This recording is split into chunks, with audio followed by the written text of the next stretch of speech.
अस्सलाम वालेकुम वरहमतुल्लाहि वबरकातुहू। अपने सवालात, आपके सजेशंस आप ज़रूर दे सकते हैं। जनाब मौलाना इम्तियाज़ुर रहमान थानवी साहब मौजूद है इस प्रोग्राम में। हम दोबारा इनको वेलकम करते हैं। अस्सलाम वालेकुम वरहमतुल्लाहि वबरकातुहू। जी वालेकुम अस्सलाम वरहमतुल्लाहि वबरकातुहू। जी मौलाना साहब, तो बात यही जिना पर हो रही है। जिना के लोग तो जानते हैं जिना एक गुनाह अजीम है, लेकिन यहाँ क्योंकि रहते हैं, वेस्ट में रहते हैं, अमेरिका, कनाडा और यूरोप कंट्रीज में, यहाँ बहुत इस गुनाह को करने के लिए आसानी फराहम की गई है। और इससे हम कैसे बचें, यहाँ रहते हुए हम बड़े लोग कैसा बचें, और बच्चों को किस तरह से उनको तरगीब करें वो भी बच सके। क्योंकि जैसा ही वो जवान होते हैं, 12-13 साल 14 साल में स्कूल जाते हैं, उनके साथ बच्चे होते हैं, वो गर्लफ्रेंड बॉयफ्रेंड का जो कल्चर है उसमें वो मौजूद होते हैं और वो देखते हैं कि अपने दोस्तों को जो है वो गर्लफ्रेंड वो रख रहा है, और दोस्त लड़की को देखते हैं कि वो बॉयफ्रेंड रख रहा है। तो हमारे बच्चे इस इम्तिहान में जाते हैं, तो इनको क्या इस्लाम ने हल दिया है, और क्या स्कॉलर्स, आप जैसे स्कॉलर्स, इनको बता सकते हैं कि ये कैसे हमारे बच्चे बच सके? जी बिस्मिल्लाहिर्रहमानिर्रहीम। ये सवाल अल्हम्दुलिल्लाह में गालिबन पहले भी किसी ने किया था। गुजारिश मकबूल भाई ये है कि जो बात आप फरमा रहे थे ना कि मैंने उसको ढके छुपे लफ्जों में कहा, जी जी जी, रसूलुल्लाह सल्लल्लाहु अलैहि वसल्लम ने कहा कि नाकिहुल यद, यानी आपने खुद ऐसा लफ्ज इस्तेमाल फरमाया कि हाथ से निकाह करने वाला। तो जो यानी कि अब इसके लिए जो भी लफ्ज अंग्रेजी में इस्तेमाल होता है वो बहरहाल सबको पता है कि ना यह हाथ का निकाह क्या होता है। एक हदीस मुझे गालिबन याद आ रही है, मैं अभी इंशाअल्लाह किसी वक्त कंफर्म करूंगा, मुझे याद अल्फाज किसी याद आ रहे हैं कि जनाब रिसालत में आप सल्लल्लाहु अलैहि वसल्लम ने तो ये फरमाया कि नाकिहुल यदी मलऊन। तो एक हदीस में गालिबन ये अल्फाज भी आते हैं कि क़यामत, एक तो है ना कि इंसान मुआफ़ी मांग ले, वो तो एक अलग बात है और अल्लाह उस मुआफ़ी को कबूल फरमा ले, लेकिन अगर इंसान इस अमल का बड़ा मुश्ताक हो और यही काम वो करता रहा हो और करता रहता हो, तो फिर हदीस में आता है कि जनाब रसूलुल्लाह सल्लल्लाहु अलैहि वसल्लम ने फरमाया कि जब क़यामत के दिन वो उठेगा और हाजिर होगा तो उसके हाथ से वो मादा मनविया टपक रहा होगा। अल्लाह हम सबको बचाए।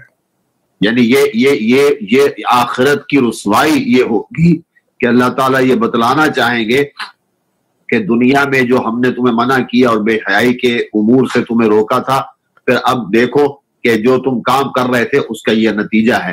तो बहरहाल ये अब आपका दूसरा सवाल आ जाता है। तो जैसे मैंने अर्ज किया कि जब तक मेरे दिल में इस्लाम की तालीमात की अहमियत नहीं होगी, अजमत नहीं होगी, तो मैं कैसे समझूंगा या समझाऊंगा। आजकल तो ये हो गया है कि अभी समर हमारा शुरू है, समर वेकेशन शुरू है जी, और आलम ये है, देखिए एक मैं गफलत की बात कर रहा हूँ, गफलत का आलम यह है कि यही बच्चा जो स्कूल जाता है तो सुबह 7 बजे इसको स्कूल पहुंचना है या 7:30 स्कूल पहुंचना है, तो पेरेंट्स इस बच्चे को स्कूल पहुंचाने के लिए आधा घंटा पहले उठेंगे। अब इसकी बोतल तैयार करो, अब इसका बैग देखो, अब ये करो, फलां करो, ढीगड़ा करो। बच्चा बड़ा है छोटा है उसको कह रहे होते हैं बेटा बैग ले लिया, बेटा किताबें ले ली, और यही बच्चा पूरी पाबंदी के साथ, माँ बाप की मुकम्मल जाफशानी के साथ, उनकी भी उसमें क़ुव्वत सर्फ होती है, ये पूरे वक्त पे स्कूल पहुंच रहा है जी। लेकिन अब समर शुरू है। अगर मैं ये कहूं, मैं आज अगर ये कहता हूं पेरेंट से कि जी सुबह 7 बजे 8 बजे इस बच्चे को लेके आए, तो यही पेरेंट मुझे कह रहे होते हैं मौलाना चाहिए ज्यादा आगे नहीं, आगे नहीं बढ़ा सकते आप इसे, क्या आप इसे 10 बजे कर लें, 11 बजे कर लें। भाई बच्चा तो आपका आदी है सुबह 7 बजे उठने का, 8 बजे उठने का, और आप ही उसको उठा रहे होते हैं। तो जब दीन की तालीम की बात आती है तो ये तसाहुल और ये तकासुल, ये कसल, ये लेजीनेस और ये जो हमारी गफलत है, ये क्यों है? तो सवाल ये है कि जब तक मैं अपने बच्चों को या आप अपने बच्चों को या कोई भी خاندان والے اپنی اولاد کو دین کی تعلیم نہیں بتائیں گے تو مجھے بتائیے کہ کیا علاج ہو سکتا ہے؟ آج ہم دین کی بات سننا گوارا نہیں کر رہے اور دین سیکھنے کا ہمارے جذبہ نہیں ہے تو کیسے اس کا سدباب ہوگا؟ اب دوسری بات یہ ہے آگے، اب آپ آگے چلیے، جو بار بار آپ جس بات کی طرف اشارہ کرتے ہیں اب اس کو دہرانا پڑ رہا ہے مجبوراً، کہ پھر آج آپ نے جو سیل فون کی صورت میں میرے ہاتھ میں بھی ہے، آپ کے ہاتھ میں بھی، سب کے ہاتھ میں تھما دیا ہے، تو وہ بچہ جو ہے وہ سیل فون کو چھوڑتا ہی نہیں ہے۔ یہاں تو عالم یہ ہو گیا ہے کہ ادھر نماز ختم ہوئی، ادھر بچوں نے سیل فون ہاتھ سے جیب سے نکالا اور اس میں کارٹون دیکھنے شروع کر دیے، دیکھنا شروع، کتنے میسج آ گئے، اور دعا کی اہمیت نہیں ہے، میسج کی اہمیت زیادہ ہے کہ میسج ہم نے فوراً رپلائی کرنا ہے۔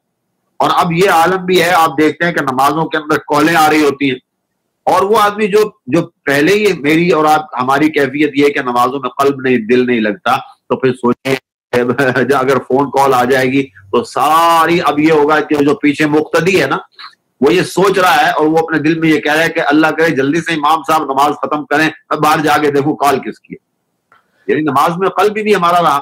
تو ایسی بہت سی چیزیں ہیں کہ جن کی وجہ سے، تو سب سے اہم بات یہ ہے کہ جب بچے گرو اپ ہو رہے ہیں، تعلیم ان کو دی جا سکتی ہے، تو اس زمانے میں صحیح تربیت کی ایک ہے، یعنی آپ تعلیم دے رہے ہیں لیکن ایک ہے کہ اس کی تربیت کی جائے، اور مسلمانوں کے لیے وہ بہت آسان ہے، مسلمانوں کے لیے مشکل نہیں۔ ہمیں کسی بھیک تھوڑی ہی مانگنی ہے کہ بھئی آپ ہمیں اصول و ضوابط دیجئے تاکہ ہم اپنے بچوں کی تربیت کریں۔ ہمارے پاس تو اصول و ضوابط موجود ہیں۔ رسول اللہ صلی اللہ علیہ وسلم کا اپنا بچپن کیسا تھا، سرور عالم صلی اللہ علیہ وسلم نے مسلمانوں کو کیا تعلیمات دی کہ اپنے بچے کی تربیت کیسے کرنی، سب چیز لکھی ہوئی موجود ہے۔ کوئی یہ نہیں کہ ہمیں یعنی کسی جماعت کے پاس جانا پڑے گا، ہر چیز موجود ہے۔